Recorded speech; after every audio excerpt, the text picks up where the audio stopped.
Erev Tov. Okay, so last night we started talking about Chet Tevet, which is today. Started talking about translation, right? This was the day the Torah was translated into Greek. Darkness descended into the world for 3 days. That's what it says in the Gemara. It says in another place, actually, it's compared to Chet HaEgel, the tragedy of having this translation done.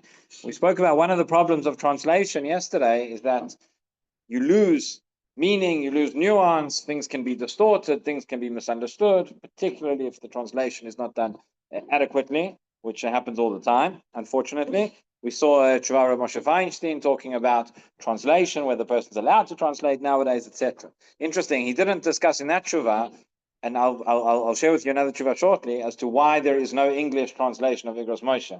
It actually talks about that. But anyway, that was one aspect. But there's another aspect to this, which I wanted to discuss, which has surprising ramifications for modern technology as well. And this is the second issue when it comes to translation. So the Gemara Megillah, around Daf Gimel Amud Aleph, says the following. It says, Amar Rabbi Yirmiyah v'itei Rabbi Yechia bar Abba, Targum shel Torah, Unkelos Agei Maon Pil Rabbi Eliezer Rabbi Yoshua. Okay, the Targum that we have on Chumash, we know that is from Unkelos. We spoke once, when we spoke about Shnai Mikra v'Echad Targum, so there's a discussion nowadays amongst the poskim, is it better to use the Targum Unkelos or is it better to use Rashi? Nowadays, many people, speak for myself, don't really understand, Aramaic to the level that Targum Unkelos is meaningful. And there are even those poskim who say that Targum Unkelos is based on things that say that it has a Kedusha, that it came from Sinai, and therefore Rav Ovadia Yosef, for example, says even better, even if you don't understand it, you should still learn a Targum. Again, others said it's better to go for understanding than Rashi. Shulchan Aruch says ultimately, ideally, you should do both. Okay, but that's Targum Shel Torah. And then says the Gemara, says Targum Shel Nevi'im, because on the Nevi'im we also have a Targum. That is Yonatan ben Uziel, who's one of the Tanaim. Amaro mipi Hagai Zechariah Malachi. So it was written by the Tana, brought down from the Nevi'im. And then says the Gemara, V'nizdaza Eretz Yisrael 400 parsa, 400 parsa. There was a tremendous earthquake, put in our terms. The whole land of Eretz Yisrael shook, trembled at the fact that the Navi was being translated. So it says, Yatzta Batko v'amra, Batko, a voice from heaven came out and says, Mi uzeh shegilas tarai libnei Adam. Who is revealing these secrets, which should be hidden? Who is revealing these secrets? Amad Yonatan ben Uziel al raglav. Very brave, right? Yonatan ben Uziel stands up. He says, I was the one who did it. So he says, says, it's known before you. I didn't do it for my honor, for my own glory. Lo lichvod beit Abba. Didn't do it for my family's reputation. Ela lichvodcha asiti. I did it for you, Ribono shel Olam. I did it for your honor. Shelo yabu machloket b'Yisrael. The thing should be understood. It shouldn't lead to a machloket. Okay. V'od bikesh lagalot targum shel ktuvim. Now he was on a roll. He wanted to reveal the targum, not just of the Navi, of the ktuvim as well. Yatzta bat kol v'amar lo dayecha. Bat kol said, no, ad kan. That's enough. Okay.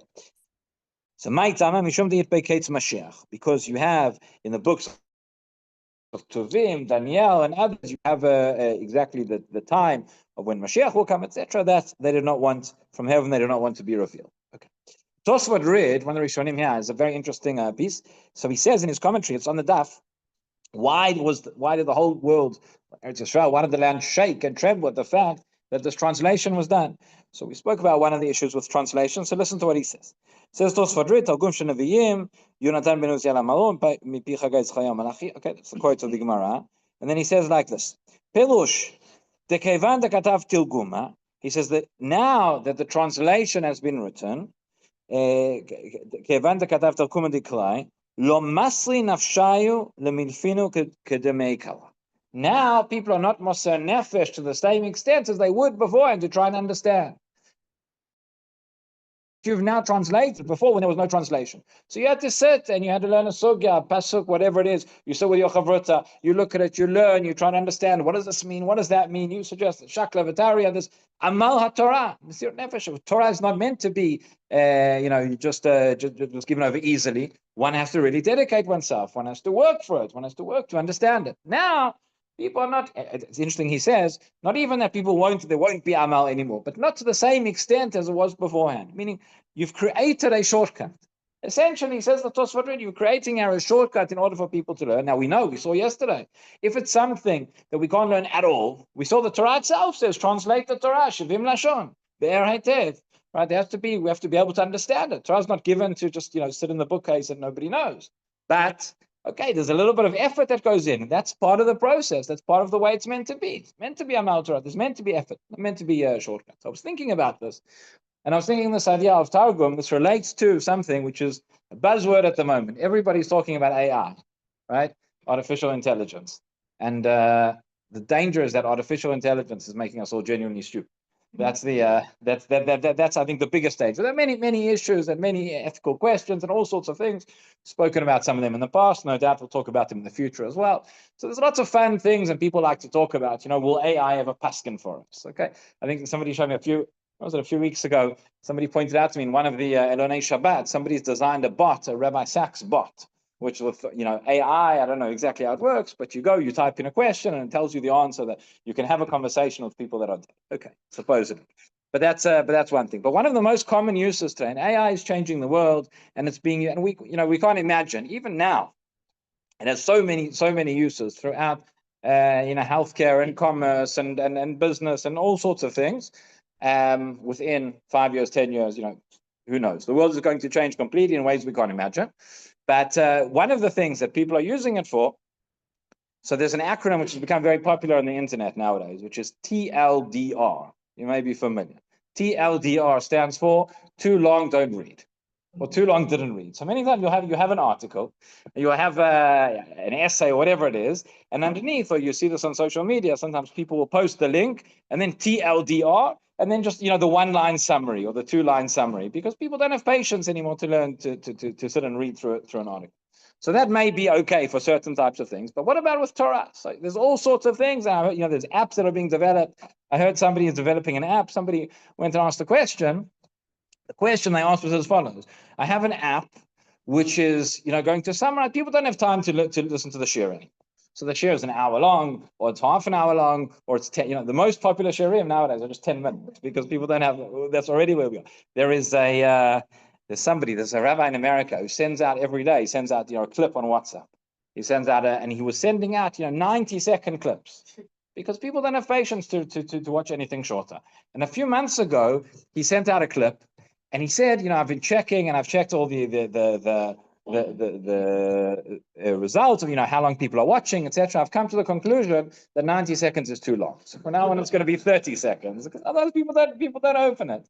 Okay, so you have the shiur, so you have the app, you have the AI, which is going to summarize the whole thing, summarize the whole shiur. You don't have to listen to it. You don't have to spend half an hour. You don't have to spend 10 minutes. 2 minutes, you get the whole thing. This is the question that was posed to the posek. But the AI is not completely accurate. Sometimes it's going to make mistakes. Is it okay that we use this? Sometimes it will make mistakes, but in order to spread Torah. And I heard this. The person who was asked the question was shocked in the first place. But I was more concerned, not the fact that it's going to make mistakes, but that people, you're not going to listen to it at all. We're kind of missing the point. And I think that's exactly what the Tosfot read over here is saying shortcuts, right? It comes in translation, but it comes to AI. So there are these tools, we're going to be using them. I use AI all the time. And there are things that we can use it for, and there are things that we should use it for. But when that comes at the expense, when that replaces learning altogether, when that replaces, if there's a hypothetical question, people discuss, if, and this isn't that far off either, let's assume you had a chip in your brain, and on that chip you could implant, now, call it Torah Kula. Right, in an instant, you could have all the knowledge inside your head. Would you have, and you know it? No, that's how you know anything. You just type in the computer, you can get the answer instantly. But if you could have, theoretically, and again, it's not so far off, you could have all that knowledge inside your head. Would you have fulfilled the mitzvah of Talmud Torah? So the answer, I think, is obvious. And the answer is no. You may have Yediat Torah, but you haven't learned. It's not just about knowing at the end. It's about going through the process, about going through the amal. It's about you still have to come to shiurim and you still have to stay awake in it. Okay, that's the conclusion out of this. But it's interesting. So I put some of this into AI to check to see what it would come up with. So one of the things It's talking about shortcuts and translations and what are the advantages, disadvantages. I asked it to give sources as well. So the truth is that nowadays the AI is not so well developed in terms of rabbinic sources, Torah sources, just because the massive information that it's learned from is mostly from other things. But so it makes a lot of mistakes. So for example, it said one of the things I asked about shortcuts, and so it came up with this.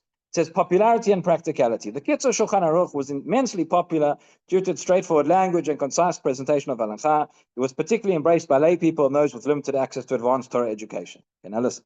Rav Moshe Feinstein praised the Kitzur Shulchan Aruch for enabling broader halachic observance among the masses, while emphasizing that advanced learners must still study more comprehensive texts.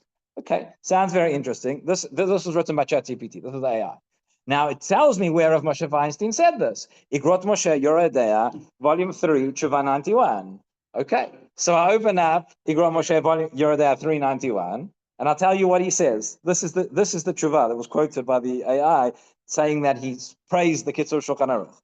This is a Tshuva about translation. Okay, so it's not completely off, but the Tshuva is as follows. He says, Isur lefarsem kitzurei dinim upsakim misifrei tshuvot v'gam letargem tshuvot lelshon hamdina. That's the title of the tshuva. Essentially, somebody asked him here if they were allowed to translate Igrot Moshe into English, and this is what he answers: absolutely not. It's forbidden. He says, "Shamati echad asa sefer belaz ba'atakat dinim me'asefer Igrot Moshe sheli." Oh, so maybe not translate the Tshuvot, but he wanted to make a Sefer Kitzur of all the dinim and all the laws that come out of the Igrot Moshe. He says, he says, even if you got the translation right, I forbid you from doing it. So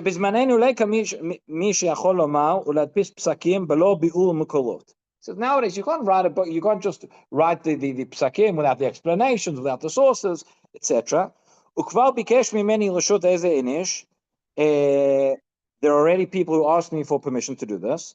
And I said, no, you can't do it. And also the person who's asking didn't translate it properly, whatever. And then he says, right, he says,